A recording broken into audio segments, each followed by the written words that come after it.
Anda masih di Sapa Indonesia Pagi pada segmen Kompas Bisnis bersama saya Asri Gunawan. Saudara, yang mungkin akhir-akhir ini sering Anda baca di banyak berita adalah usia pensiun kini 59 tahun. Ada yang berpikir, oh asik ternyata kita bisa nih kerja sampai usia 59 tahun. Usia pensiun bahkan nantinya akan 65 tahun. Kemudian ada juga yang beranggapan atau yang punya pemikiran happy, alhamdulillah bisa kerja sampai umur 65 tahun. Nah sayangnya bukan itu yang dimaksud saudara. Dalam konteks BP Jam Sostek, usia pensiun adalah usia ketika manfaat jaminan pensiun atau yang kalau di aplikasi JMO ini ada kode huruf JP, ini baru bisa dicairkan. Kita ambil rata-rata, perusahaan swasta ini memberikan usia pensiun karyawannya 55 tahun. Uang jaminan yang ada di Jam Sostek nggak bisa langsung cair. Kalau pensiun tahun ini di 55, ya baru bisa dapat jaminan pensiun di usia 59 tahun. Inilah yang dimaksud usia pensiun. Akan ada masa tunggu yang relatif lama untuk mencairkan.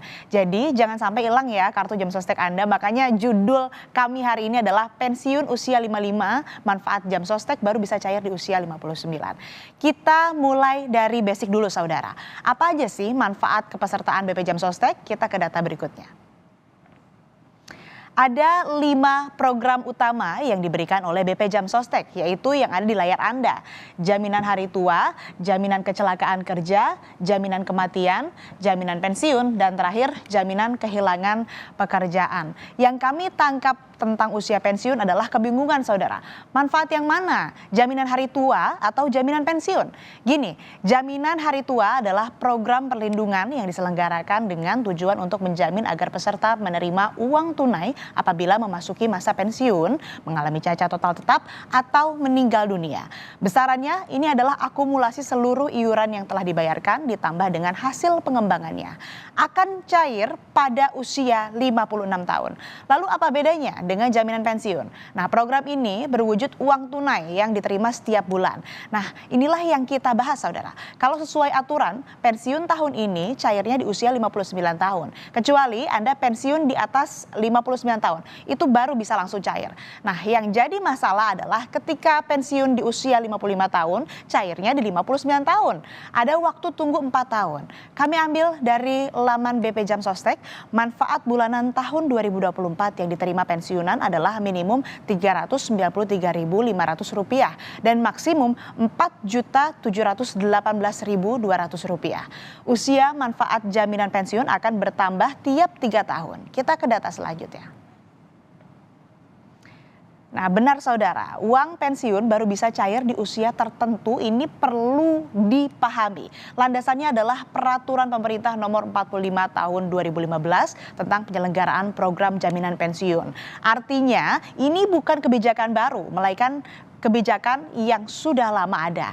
10 tahun lalu saudara ketentuannya jaminan pensiun 2025 cair di usia 59 tahun. Kemudian usia pensiun bertambah 1 tahun tiap 3 tahun yang pada akhirnya menyentuh batas akhir di usia 65 tahun. Inilah yang dikritisi atau bikin galau pekerja.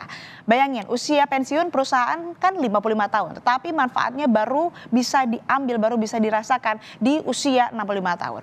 Nunggunya lama banget sampai 10 tahun. Banyak hal yang terjadi di rentang 10 tahun ini. Kalau jaminan bisa cair sesuai usia pensiun dari perusahaan masih bisa dimanfaatkan untuk hal-hal produktif. Apa risikonya kalau nunggu sampai 10 tahun? Nanti kita akan tanya ke expertnya. Ada beberapa sih peserta BP Jam Sostek dan kita akan lihat juga bagaimana kemudian kelanjutannya. Kita ke data berikutnya saudara. Nah, sampai tahun 2023 ada 901.000 lebih pemberi kerja dengan tenaga kerja terdaftar 61 juta orang dan tenaga kerja aktif 41,5 juta orang. Apakah ada beda iuran antara JHT atau jaminan hari tua dengan jaminan pensiun?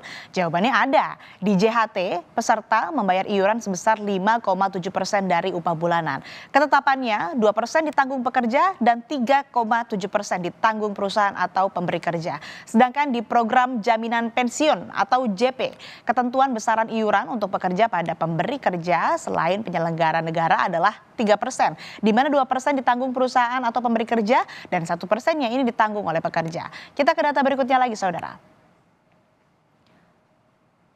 Selama ini berapa yang sudah dikumpulkan dari program jaminan pensiun dan berapa klaim dicairkan? Kalau dilihat dari angkanya, klaim yang cair ini tidak pernah 10% pun dari dana yang dikumpulkan.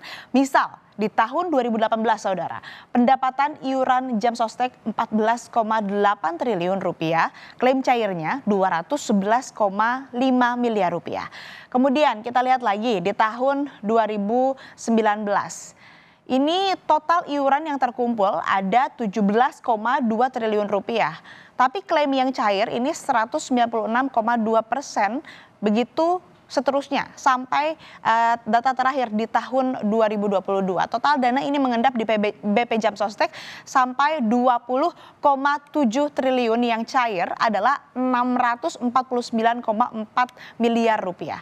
Sampai sini semoga bisa dimengerti oleh Anda ya saudara, bahwa usia pensiun 59 tahun di tahun 2025 ini bukan berarti perusahaan wajib mempekerjakan Anda sampai umur 59 tahun. Tetapi ini adalah usia masa cair uang pensiun di BP Jam Sostek.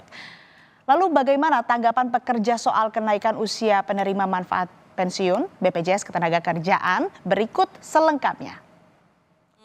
Kalau aku sih kurang setuju ya. Alasannya jadi makin lama aku nyairin BPJS Ketenagakerjaannya. Kan lumayan kalau misalnya kayak kemarin tuh pemerintah 58 ya, sedang lah buat aku.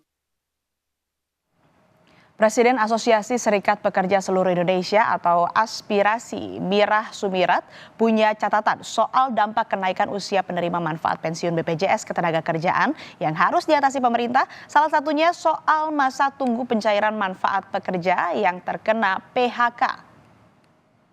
Ini berarti ada semacam tambahan waktu untuk mereka mendapatkan kepastian pekerjaan dan terus mendapatkan upahnya sampai kemudian mereka masih usia pensiun 59 tahun.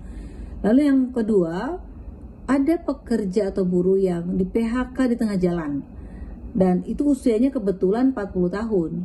Artinya mereka harus menunggu waktu 19 tahun untuk bisa baru ngeklaim jaminan pensiunnya atau jalan keluar dari pemerintah untuk pekerja atau kasus ya pekerja buruh yang ter-PHK di tengah jalan, agar mereka bisa mendapatkan atau ngeklaim jaminan pensiunnya tidak terlalu lama. Ada perusahaan yang menetapkan usia pensiun bagi para pekerja buruhnya di usia 45 tahun, di usia 50 tahun, intinya di bawah usia pensiun yang telah ditetapkan oleh peraturan perundangan. Ini butuh sanksi yang tegas, tindakan tegas dari pemerintah. Selanjutnya, saudara, anggota Dewan Ekonomi Nasional Arif Ansori bilang naiknya usia penerima manfaat pensiun BPJS Ketenagakerjaan akan bermanfaat pada kesejahteraan dan siklus pekerja. Di Indonesia datanya menunjukkan kita tuh dari anak ke umur 40 happy-nya berkurang. Tapi sampai ke umur 60 turun terus lagi gitu. Sampai ke 90 turun, jadi nggak pernah meningkat gitu happiness-nya itu. Itu keanehan kita dan salah satunya mungkin karena isu ini, Mbak. Jadi kita harus optimalkan bagaimana supaya si umur pensiun itu diequilibriumkan supaya nanti ketika kita semakin aging gitu ya society-nya, ya kita juga harus bisa membalanskan antara umur pensiun dengan memastikan mereka akan sejahtera gitu loh.